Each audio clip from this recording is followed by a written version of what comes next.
அமெரிக்காவில் அரசு நிர்வாகம் முடங்கியிருக்கும் சூழலில் அரசு ஊழியர்களை பணிநீக்கம் செய்யும் நடவடிக்கைக்கு அந்நாட்டு நீதிமன்றம் தடை விதித்துள்ளது.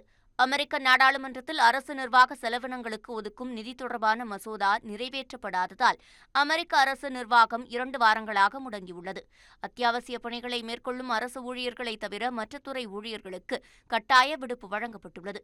கல்வி, மருத்துவம் உள்பட 8 துறைகளில் பணியாற்றும் 4100 ஊழியர்களை பணிநீக்கம் செய்ய முடிவெடுத்துள்ள ட்ரம்ப் நிர்வாகம் இது சம்பந்தமாக அரசு ஊழியர்களுக்கு பணிநீக்க நோட்டீஸ் வழங்கியுள்ளது. அரசு ஊழியர்கள் பணிநீக்க நடவடிக்கையை சட்டவிரோதம் என அறிவிக்க கோரி சான் பிரான்சிஸ்கோ நீதிமன்றத்தில் அரசு ஊழியர்கள் சங்கம் சார்பில் வழக்கு தொடுக்கப்பட்டது. இந்த மனுவை விசாரித்த நீதிபதி அரசு ஊழியர்களை பணிநீக்கம் செய்வதற்கு தற்காலிகமாக தடை விதித்து உத்தரவிட்டார். பணிநீக்க நடவடிக்கைகள் சரியான திட்டமிடல் இல்லாமல் மேற்கொள்ளப்படுவதாகவும் இதனை ஏற்றுக்கொள்ள முடியாது என்றும் நீதிபதி திட்டவட்டமாக கூறியுள்ளார்.